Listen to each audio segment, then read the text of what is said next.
clear as mud. Clarity. Welcome to Weekly Wednesdays Live with me, your host, Kenneth, also known as the Hoodie Guy, and my co-host, Shera, who was slid in on the 11th hour, also known as the voice in certain circles. Thank you for joining us today, Shera. It's my pleasure. Yes. The reason you were late was time, clock, right. Good old-fashioned. I thought I had time. I just didn't put my watch on today. So I was like, yeah, I've got time. I didn't have time. Right. Well, you made it. This is the joy of LinkedIn Live, is you can be anywhere in the world. Shera is stuck somewhere down in South Africa, complaining about how cold it is when it's 18 degrees. I mean, really? Seriously? Oh, well. We all have a cross to bear. Mine is normally sunshine. I know it's a terrible cross to bear. Yeah, and mine is overcast and cloudy. And today we have blue skies, hence the blue jumper or hoodie. And today's conversation, clarity. I started off with the statement, clear as mud, which pretty much means exactly what it says, clear as mud. Shera and I have been going through profiles, which is kind of what we do in our off time, right, Shera? That's pretty much all I do, Sean. Right. Looking at people's profiles. Looking at people's profiles is like literally all I do all day. And something keeps jumping out at us. A question that people, or a statement that is often made is, people are not engaging with my profile.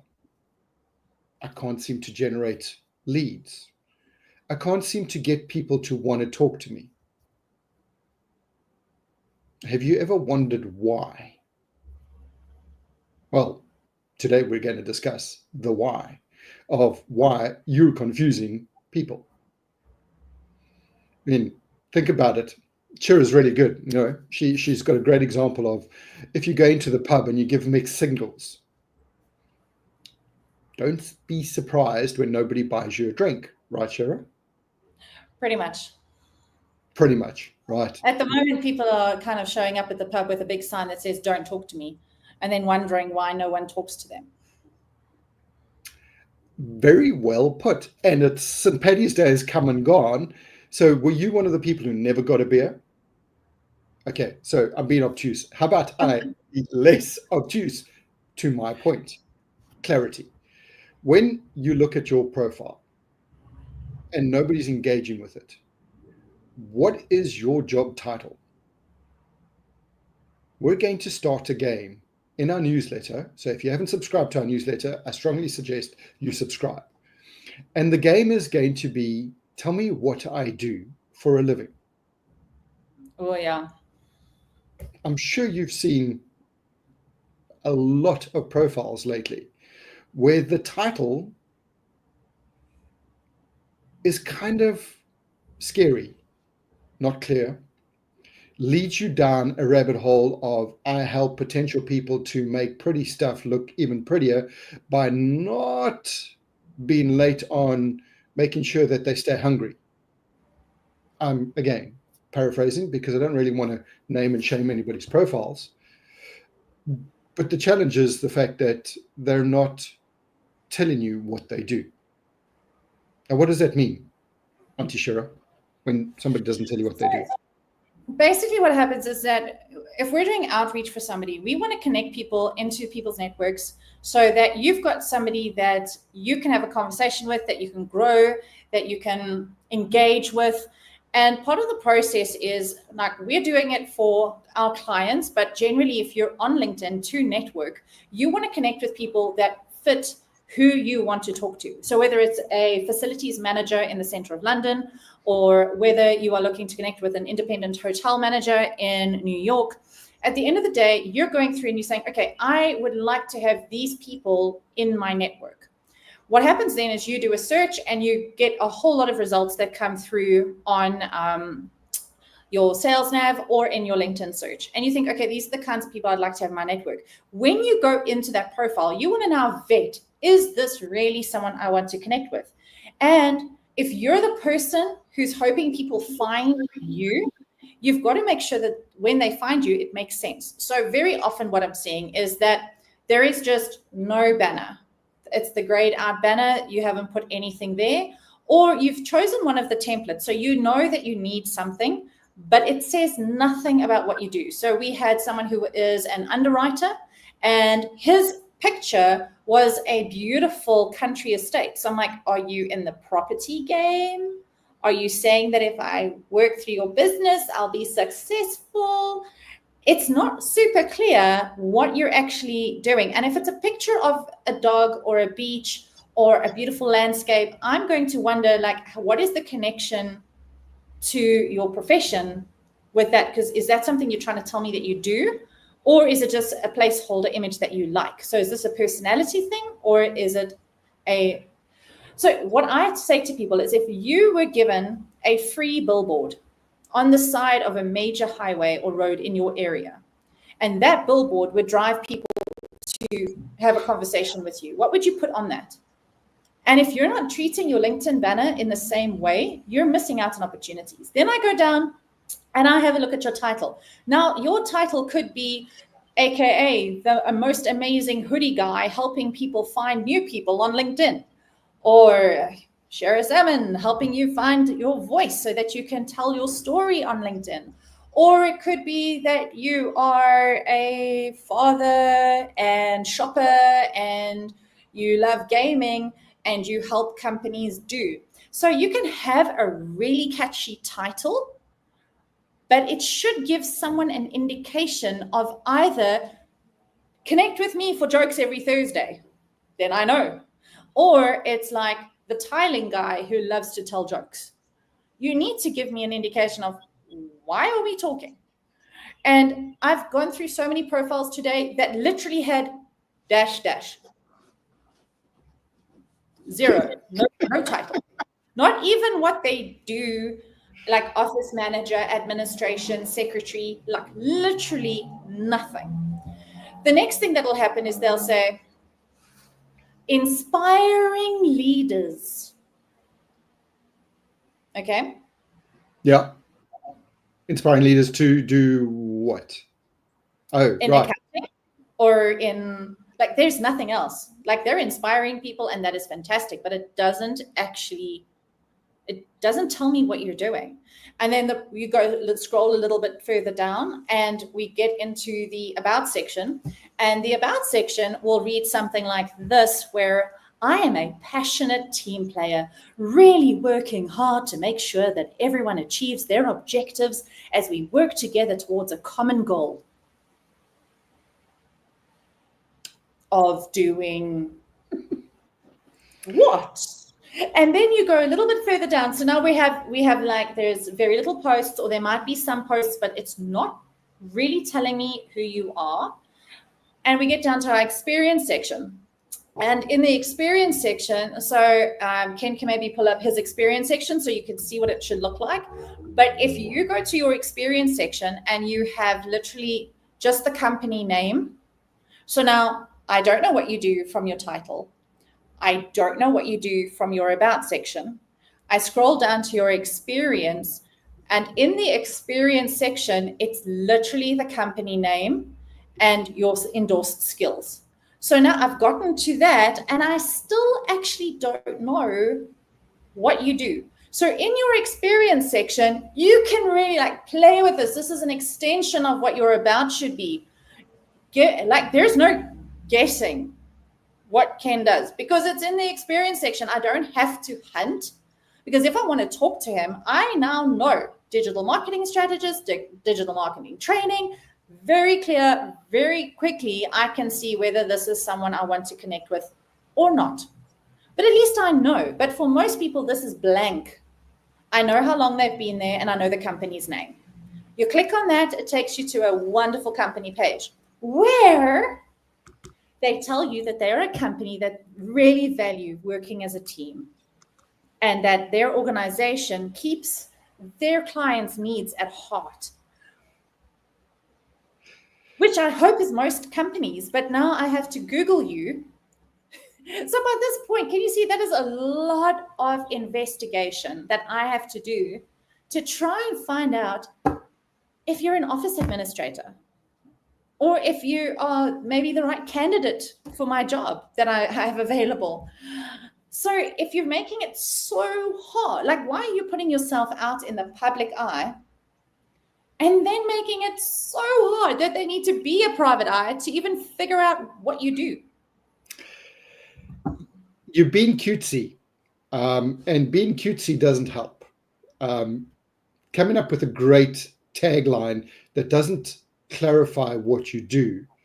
Yes, Shira had a little bit of a rant, and I understand why, because we do look at a lot of profiles and people would like somebody to either hire them or somebody to buy from them or to start a conversation with them. But to Shira's point, if you don't pass the due diligence, you may not get the promotion. Can you imagine, because your profile is not up to scratch, but somebody who is competing for the same position has taken the time to build a personal brand, clarify their values, clarify what they stand for, engage with senior management by writing content and leaving comments on senior management, they're going to be building a relationship before they've even gone in to the final interview. So we may joke about it, but it can derail your career completely if you haven't taken the time to be clear. Sorry, we went from funny to dead serious and dead earnest in like Serious. half a beat. But Well done. think about that. When you're watching a TV ad, when you're listening to a radio commercial, you know what they're advertising. It's either a burger or a car or a can of beer or something. But occasionally, you'll get a brand that will run an ad, which is currently highly contentious. The new Jaguar ad. Oh, yeah. At no point do they reference the car or the brand. I'm sorry, yeah, sure. I'm thinking from what no. Is that super colorful one? Yes. Yes. Yeah, I've seen the reviews of that one. I was looking through it. I was like, yeah, that's not helping the luxury vehicle market that you're trying to sell. No. If you think about cars sell comfort, luxury, status, prestige, speed, whatever it is, but you're talking to a car brand. Even if they just use their emblem, even if they just use something that they're known for, you still know you're talking to or you're watching a car ad. Yeah. If you think about clarity, Shira, I'm going to put you on the spot here. Sorry, you're going into the hot seat. As opposed to So for folks watching at home or on YouTube, question: what is the last radio ad you remember listening to? What was the brand and product? The last radio ad I remember listening to was actually an ad for radio ads. And I was listening to the guy explaining how, that had such good ROI and they really recommend advertising with that particular radio. And I was like, it's authentic because the guy really struggled to actually speak. You could hear he was like someone that was not a voiceover artist. So I was like, okay, well, that's cool that it's authentic, but it's a very niche market because it must be quite specific to a town in South Africa. But that was actually the last ad that I heard. So, and TV ad? What was the last TV ad you remember seeing? TV? Sorry. Well, if you have streaming, I'm sure I'm on YouTube and stuff, so I see a lot of Monday.com ads. Okay, because clearly you play with Monday.com as software because they're tracking you. No, they want me to be their customer. So again, think about this. When you look around you, you see copywriting everywhere. It's in your radio ads, it's in your TV ads, it's in billboards, it's in signage, it's in everything you read. Now think to yourself, what stands out? Something that has a great story, brings in emotion, and you're very clear about who the villain is and who the good guy is and all the pieces in between. Yeah. Think about movies. You can remember the movie because it's very clear in taking you through the plot. Take your profile. Look at your profile.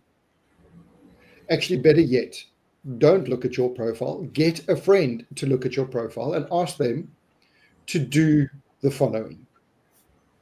First, look at your banner. Take away your photograph. Take away your title. Then ask your friend, what do you do for a living and who do you help? And then look at your friend's face and then look back at your banner. Then look at your friend's face. And then you will realize the point of clarity, because your friend is probably going to go, you've got swallows flying around on your banner. I always thought you sold printers. That seems very specific. Did you see a banner like that? I did. Unfortunately, I did. There was a banner that.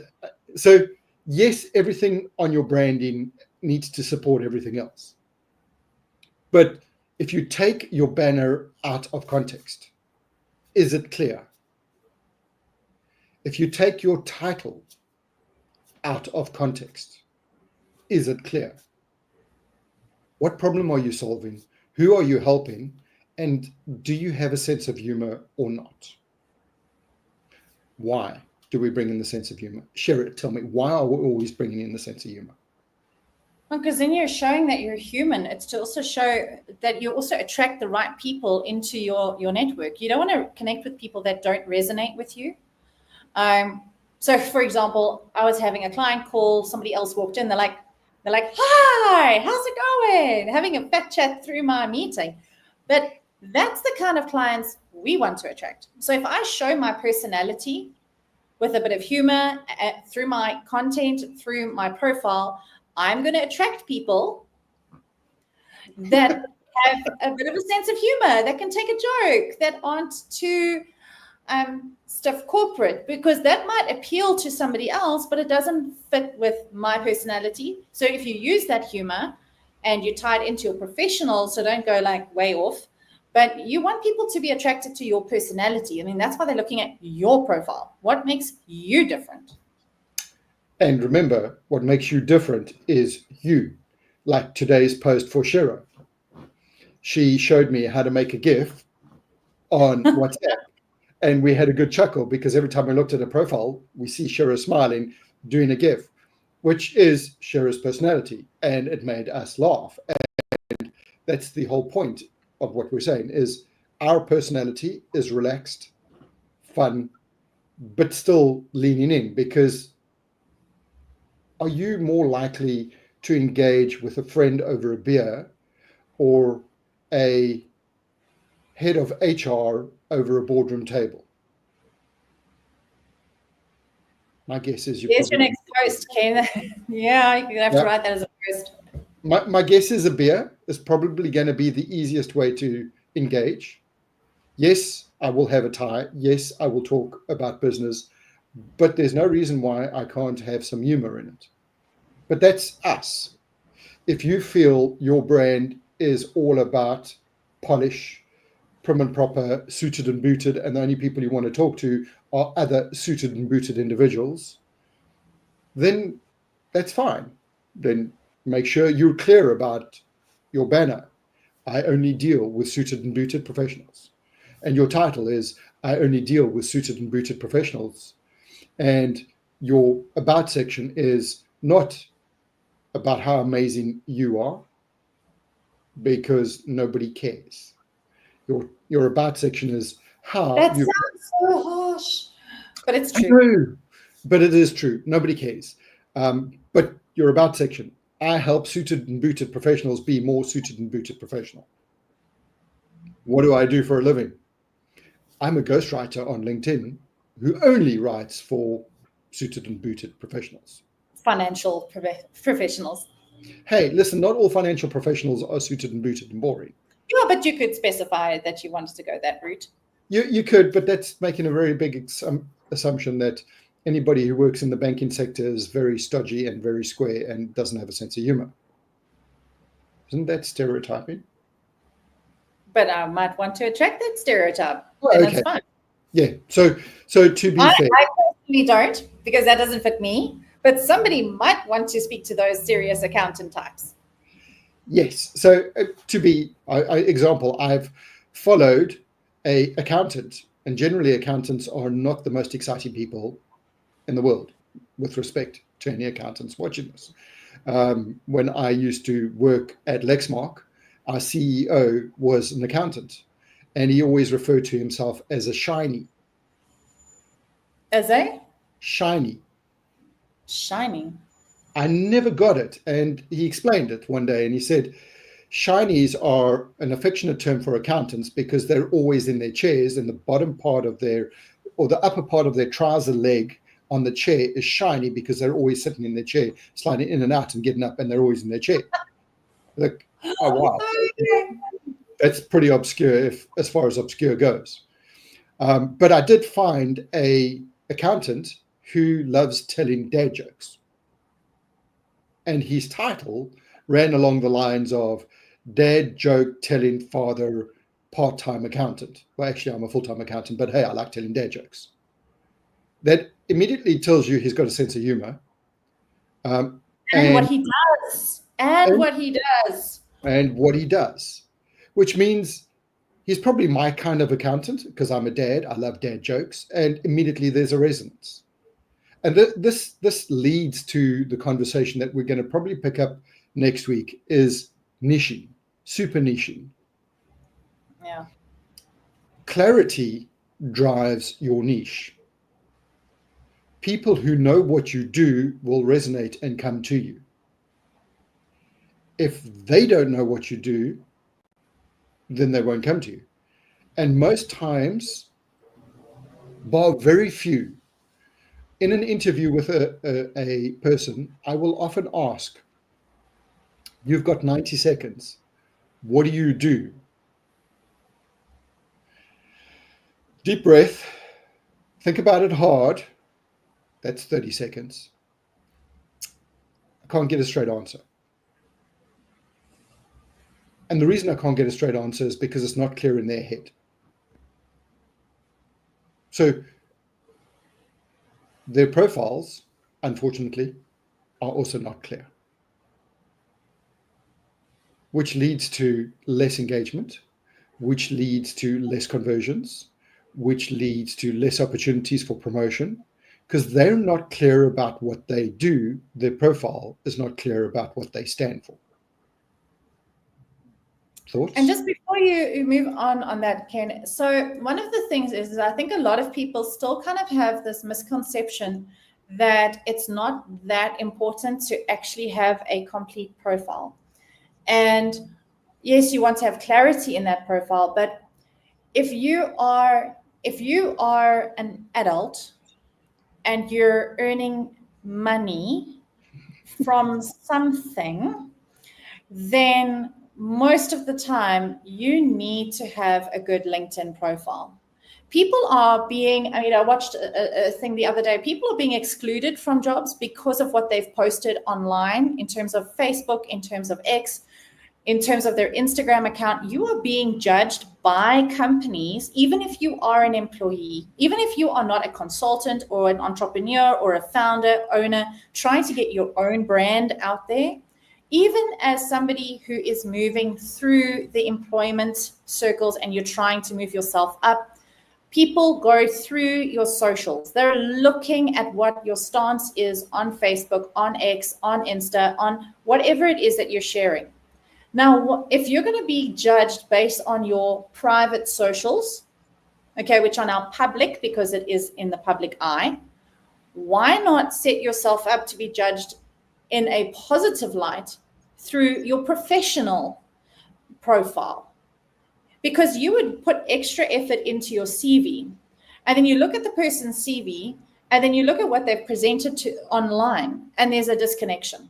Now, the same happens for the owner, co-founder, founder, because we've had it where someone's tracked them through pay-per-click. They've ended up on the business because it's a service that they actually want. What they then did is they went and checked out the company on LinkedIn, found the owner's profile, went through the stuff, and by the time they had their first sales call, she'd already done a whole lot of research based on that owner's profile.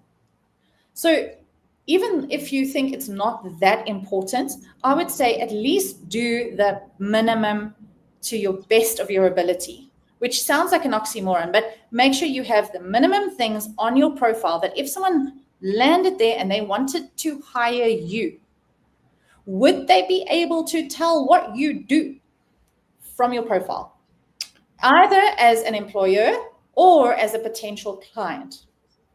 Would you hire you? And would you know what you do? And one of the things I always ask people to think about when they're redoing their profiles is your profile the best reflection of the next you? It's not going to be perfect ever. Your title will never be perfect. If I one day maybe share how many different titles I've had, trying to evolve to a point of clarity, if I share how many different banners I've had, with suits, without suits, with a tie, without a tie, yes, I may look like I don't know who I am, but it's an evolution to find what translates into recognition and resonance. Those are a lot of big words. Did you get that, Shira? Well done, yes, I did. Okay, because I thought I had you glazed there for a second. I was just confirming. No, I was just thinking about the fact that, that evolution of who you were online, like who you felt you needed to present yourself as versus who we are as a company once you get to know us. So what we've done is we've removed a couple of the steps of who we think our audience wants to see to do business with and started putting our authentic selves forward with clarity, because then when they do reach out, we already know if this is a potential conversation or not. We've cut ourselves a whole lot of time having conversations that are not going to be a good fit. That brings up so many questions I used to have when I started digital marketing 25 years ago. How do I know the ads that you are running are going to attract the right people? How do we disqualify the people we don't want? If only I'd known about LinkedIn sooner. Oh, wait, I did. Maybe I should say, if only I had chosen not to ignore LinkedIn until COVID. Yeah. LinkedIn came out in 2003. But I think it's more than like a billion people. It's 1.1 somewhere. It's a ridiculous amount of people. I was looking at the map today, and there's like 274 million people in the US, 45 million people in the UK on LinkedIn. There's more than 12 million C-suite individuals on LinkedIn. And the funny thing is, and this should be your indicator, guys, this should be your like green flag, get yourself sorted out, is that when you start looking higher up the ladder, the higher you go, the better the profiles. Sometimes. Most of the time. They've at least tried. People that are kind of mid to low, there is nothing. Higher up, start getting, you can see there's been a bit of, it might not be right, but there is some effort. Your parting shot about people trying to get to the C-suite using LinkedIn. Go on, hit me with it. Well, if you're going to climb the ladder, at least use the right one. So if you want to network, if you want to be in the conversations with people that are already in the big conversations, you can join the conversation if you look the part. You can't show up not being sure of who you are. Show up with your authentic self, with the right title, with a banner, and join the C-suite conversations. Where else in history have you been able to join a boardroom level conversation in public? LinkedIn. I rest my case. Next week, to niche or not to niche? Brilliant parting shot. Thank you very much, Shera, and thank you for everybody else who's watching. Remember, if you're struggling with your brand, struggling to find out who you are, follow Tony Robbins. No, seriously. If you're struggling to get your brand right on LinkedIn, let's have a conversation. Because once your voice is right, once your profile is dialed in, your ability to grow both personally, professionally, and for a business, your return is massive. And with that wonderful bit of advice from Shera, I want to thank you, bid you adieu. Don't shoot me, my French friends. And remember, we'll see you next week.